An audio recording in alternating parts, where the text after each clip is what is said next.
Olá pessoal, é um grande prazer tê-los aqui novamente comigo nesse canal para mais uma reflexão a fim de abençoar a sua vida, a minha vida, a nossa vida. Meu nome é Fernando e a leitura de hoje está em Lucas capítulo 23, vamos começar do versículo 39 ao 43. E um dos malfeitores que estavam pendurados blasfemava dele dizendo: se tu és o Cristo, salva-te a ti mesmo e a nós. Respondendo porém o outro, repreendia-o dizendo: tu nem ainda temes a Deus, estando na mesma condenação? E nós, na verdade, com justiça, porque recebemos o que os nossos feitos mereciam. Mas este nenhum mal fez. E disse a Jesus: Senhor, lembra-te de mim, quando vieres em teu reino. E disse-lhe Jesus: em verdade te digo que hoje estarás comigo no paraíso. Essa reflexão é muito forte, pessoal. Perceba que aqui era um momento em que o Senhor Jesus havia sido crucificado e na crucificação havia dois ladrões, como você já ouviu falar, ou se você não ouviu falar, ele foi crucificado com dois ladrões, um à sua direita e um à sua esquerda.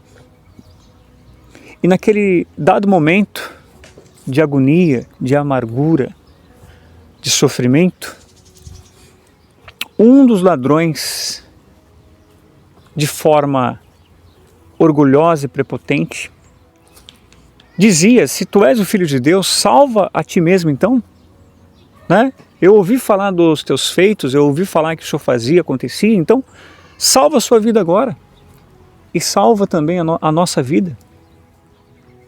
Ou seja, todo prepotente, orgulhoso, incisivo, mandão, né?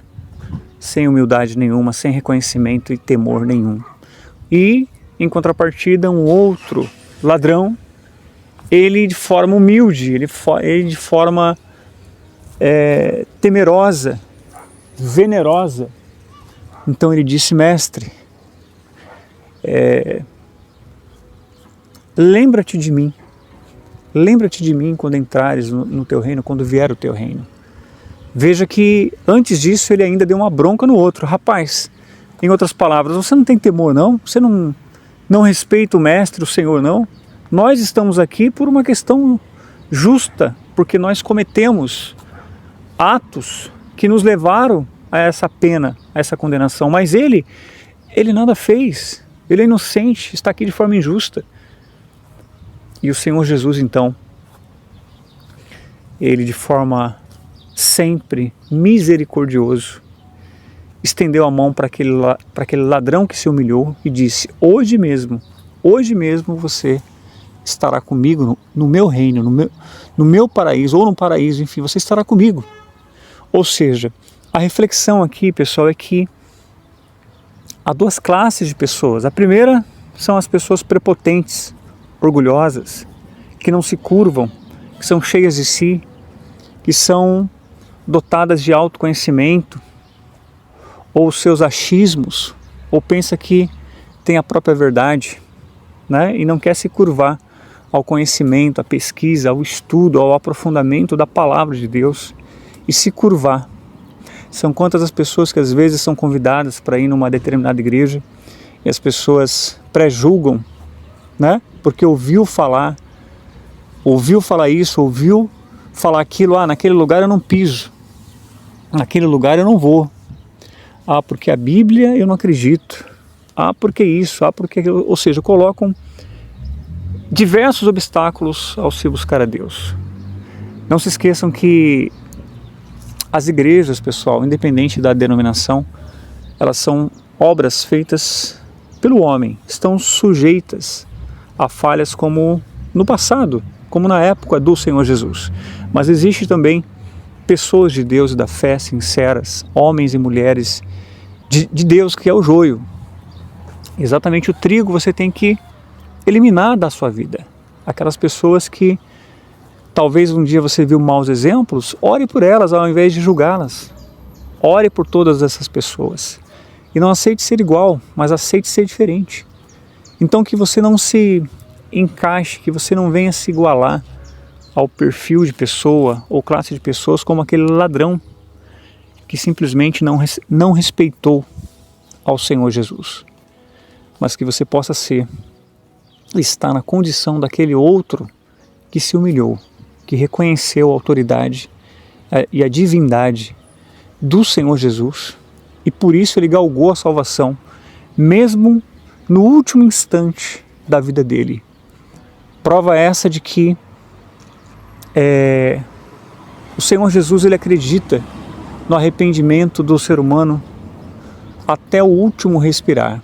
Então, independente de onde você esteja agora, independente se você ainda não se entregou ao Senhor Jesus, saiba que ele não olhou para o passado daquele ladrão.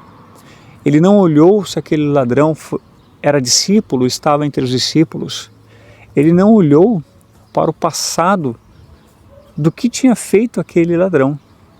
Independente do que ele fez, independente dos pecados que ele cometeu.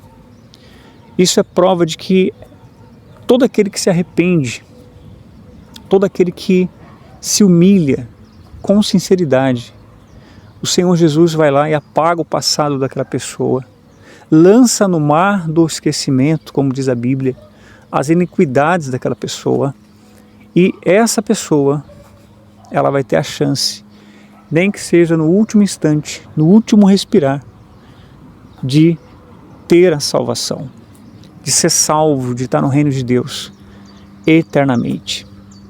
Então que você e eu possamos aproveitar as oportunidades, que você e eu não esperemos para chegar no último instante de sofrimento, de dor, para tentarmos buscar a Deus, mas que a tua chance, a minha chance, a nossa oportunidade está sendo aqui agora, enquanto você está ouvindo esse vídeo. Então aproveite a cada respirar e procure então fazer o que exatamente aquele ladrão na cruz fez. Ele se arrependeu com sinceridade, ele se humilhou com sinceridade, ele reconheceu com sinceridade a divindade e autoridade do Senhor Jesus como o Filho de Deus. E é por esse motivo então que todo aquele passado de sujeira, de pecados, de iniquidades daquele ladrão, naquele último instante, o Senhor Jesus apagou e ficou para trás. Perceba que o Senhor Jesus não está preocupado se ele talvez ia em alguma igreja, se ele era cristão ou não, se ele o seguia ou não. O Senhor Jesus, ele diz isso para você agora. Ele não está preocupado se você frequenta a igreja 1 ano, alguns meses ou 20 anos. O Senhor Jesus não está preocupado se você tem algum título de pastor, de presbítero, de evangelista, de membro. Ele não está preocupado com a denominação de igreja que você vai. Não. Ele só está preocupado o seguinte: se você e eu, no último instante, ou até o último respirar da nossa vida, nós iremos fazer exatamente o que fez aquele ladrão na cruz. Reconhecimento, humildade e sinceridade no arrependimento. É isso. É isso que eu desejo para você e para mim. Então vamos orar. Senhor meu Deus e meu Pai, obrigado, Senhor. Eu te glorifico, eu te exalto, eu te adoro. Muito obrigado por mais essa revelação, essa palavra. Que essa pessoa, meu Pai, seja alcançada pela tua misericórdia. E que o Senhor possa alcançar agora todas as almas, todas as pessoas que neste momento reconhecem, todas as pessoas que neste momento se humilham, todas as pessoas que neste momento se dispõem a se arrependerem com sinceridade e se voltarem para Ti. Que a Tua piedade, compaixão, misericórdia alcance todas essas almas. E que aqueles que talvez se encontram na condição daquele outro ladrão, o que certamente foi para o inferno, devido ao orgulho do coração, à dureza do coração, à prepotência, à ignorância espiritual. Então que o Senhor possa quebrar a esse coração, meu Pai. Caso exista alguém nessa condição ouvindo essa mensagem, pois o Senhor é misericórdia e piedade até o último respirar também dessa pessoa. É o que eu peço, agradeço e te glorifico desde já pela obra maravilhosa que o Senhor fará em ambas as pessoas que possam estar ouvindo essa mensagem. Que haja salvação em todos os sentidos na vida dessa pessoa. É o que eu te peço, te agradeço em nome do Pai, do Filho e do Espírito Santo. Se você crê, diga amém e graças a Deus.